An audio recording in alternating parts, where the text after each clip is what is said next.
सोना या स्टॉक्स। सोने में निवेश करने से पहले क्या पता होना चाहिए? चलो सुनहरे मौके की बात करते हैं।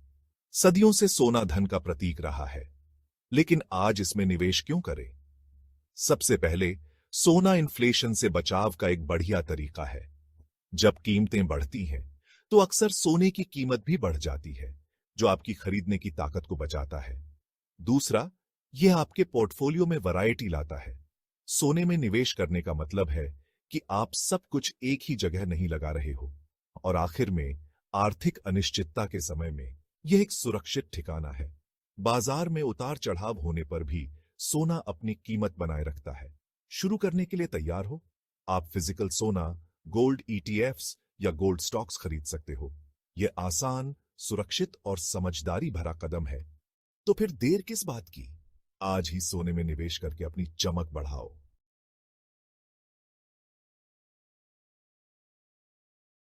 तो आप सोने में रुचि रखते हैं? ये एक कारण के लिए एक क्लासिक निवेश है। ऐसे कई कारक हैं जो इसे आकर्षक बनाते हैं। बढ़िया, मुझे और बताओ। बिल्कुल। सबसे पहले, सोने का एक लंबा इतिहास मूल्य के भंडार के रूप में रहा है।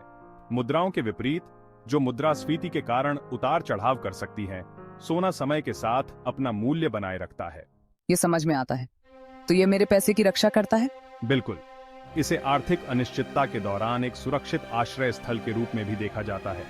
जब स्टॉक और बॉन्ड अस्थिर हो जाते हैं, तो सोने की कीमतें अक्सर बढ़ जाती हैं। हाँ, साथ ही सोना मूर्त है। आप इसे अपने हाथ में पकड़ सकते हैं, स्टॉक या बॉन्ड के विपरीत। इससे कुछ निवेशकों को सुरक्षा का भाव मिलता है। यह एक अच्छा सवाल है। जबकि सोने का इस्तेमाल कभी मुद्रा के रूप में होता था, आज ये बहुत व्यावहारिक नहीं है। लेन देन बोझिल होंगे और छोटी खरीद के लिए इसे आसानी से विभाजित नहीं किया जा सकता। हालांकि सोना भविष्य की वित्तीय प्रणाली में अभी भी भूमिका निभा सकता है।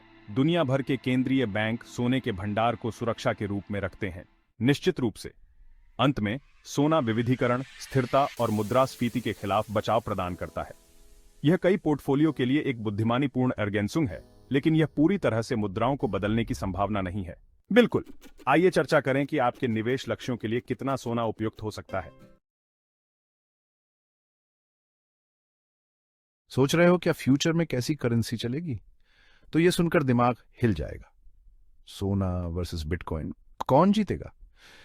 सोना तो सदियों से धन का प्रतीक रहा है, लेकिन क्या फ्यूचर में बिटकॉइन उससे आगे निकल सकता है? चलो एक एक करके समझते हैं। सोना दुर्लभ है, ऐसे ही ज्यादा छाप नहीं सकते। ये टिकाऊ है, दुनिया भर में पहचाना जाता है और इन्फ्लेशन से बचाव करता है। बिल्कुल परफेक्ट लगता है ना? लेकिन इतना भी नहीं। सोना छोटे मोटे ट्रांजैक्शंस के लिए बांटना मुश्किल है और साथ ले जाने में भारी भी।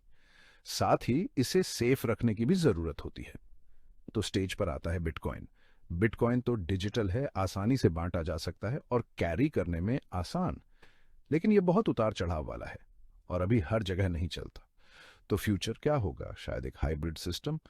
सोने से बने डिजिटल करेंसीज या सीबीडीसीज कैसे रहेंगे? इनमें सोने की स्टेबिलिटी और डिजिटल की फ्लेक्सिबिलिटी दोनों मिलती हैं। तो अभी बिटकॉइन खूब सुर्खियां बटोर रहा है, लेकिन सोने को अभी मत भूलो। इसकी खासियतें इसे बदलते फाइनेंशियल दुनिया में एक मजबूत दावेदार बनाती हैं। याद रखो, ये तो बस एक सोच है। फैसला लेने से पहले हर पहलू को तोलो। सुनो सुनो, ये जानना बहुत जरूरी है कि दुनिया में किस देश के पास सबसे ज्यादा सोना है। चलिए देखते हैं जुलाई 2024 के टॉप 5 देश कौन से हैं। नंबर 1 पर है अमेरिका, पूरे 8133.46 टन सोने के साथ। वाह, कितना सारा सोना। दूसरे नंबर पर आता है जर्मनी, 3352.31 टन सोने के साथ। ये तो सोने के मामले में बहुत आगे हैं। इटली तीसरे नंबर पर है 2451.84 टन सोने के साथ। ये सिर्फ पास्ता और पिज्जा के लिए ही नहीं जाने जाते।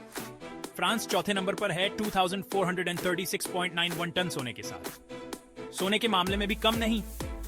टॉप 5 में शामिल है रूस, 2332.74 टन सोने के साथ। वोडका और भालू के अलावा सोना भी है इनके पास। ये रैंकिंग फोर्ब्स इंडिया और इन्वेस्टोपीडिया के ताजा आंकड़ों पर आधारित है। तो कौन तैयार है सोने में निवेश करने के लिए? और फाइनेंशियल जानकारी के लिए बने रहिए हमारे साथ।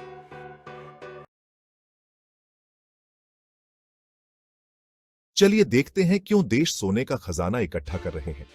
यह सिर्फ खजाने की खोज नहीं है, दुनिया भर के सेंट्रल बैंक सोना जमा कर रहे हैं, लेकिन क्यों? इसके कुछ खास कारण हैं। पहला, सोना एक सुरक्षित जगह है। आर्थिक या भू राजनीतिक उतार चढ़ाव के दौरान शेयरों और बॉन्ड्स के उलट सोने की कीमत बनी रहती है या बढ़ जाती है।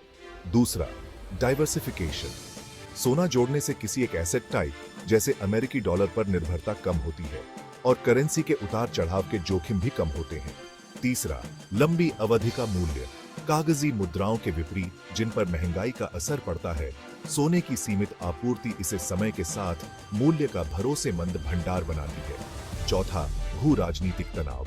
वैश्विक संघर्षों के बीच देश आत्मनिर्भरता और वित्तीय स्वतंत्रता के लिए सोने की ओर रुख करते हैं। आखिरी, ताकत और असर। सोने का बड़ा भंडार किसी देश की अंतर्राष्ट्रीय हैसियत को बढ़ाता है और लोन के लिए गिरवी रखा जा सकता है, लेकिन सब चमक दमक नहीं है।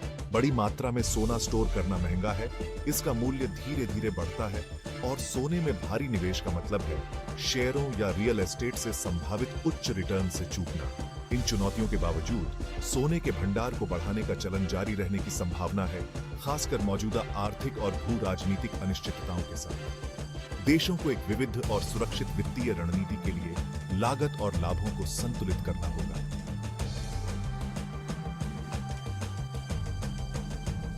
दोस्तों, दुनिया की अर्थव्यवस्था के राज खोलते हैं। अभी सब्सक्राइब करें और आगे रहें। आज की तेज तर्रार दुनिया में ग्लोबल इकोनॉमी को समझना कामयाबी की कुंजी है। चाहे आप एक अनुभवी बिजनेस प्रोफेशनल हो या अब भी शुरुआत कर रहे हो, हमारा चैनल आपको लेटेस्ट अपडेट्स और जानकारी लाता है। मार्केट ट्रेंड्स से लेकर आर्थिक भविष्यवाणियों तक हम मुश्किल जानकारी को आसान समझने योग्य बातों में बताते हैं। उन जरूरी अपडेट्स को मत चूकिए जो आपके बिजनेस के फैसलों को प्रभावित कर सकते हैं। अभी सब्सक्राइब बटन दबाएं। अगर आपको ये वीडियो अच्छी लगी हो तो लाइक करें और अपने विचार कमेंट में लिखें। और हाँ, अपने दोस्तों के साथ शेयर करना मत भूलिए। जानकारी हासिल करें, आगे रहें। अभी सब्सक्राइब करें और हमारे कम्युनिटी का हिस्सा बनें, जहां ज्ञान ताकत है। ग्लोबल इकोनॉमी हमेशा बदलती रहती है। हमारे लेटेस्ट वीडियो के साथ सुनिश्चित करें कि आप हमेशा अपडेट रहें। देखने के लिए शुक्रिया। अगले अपडेट में मिलते हैं।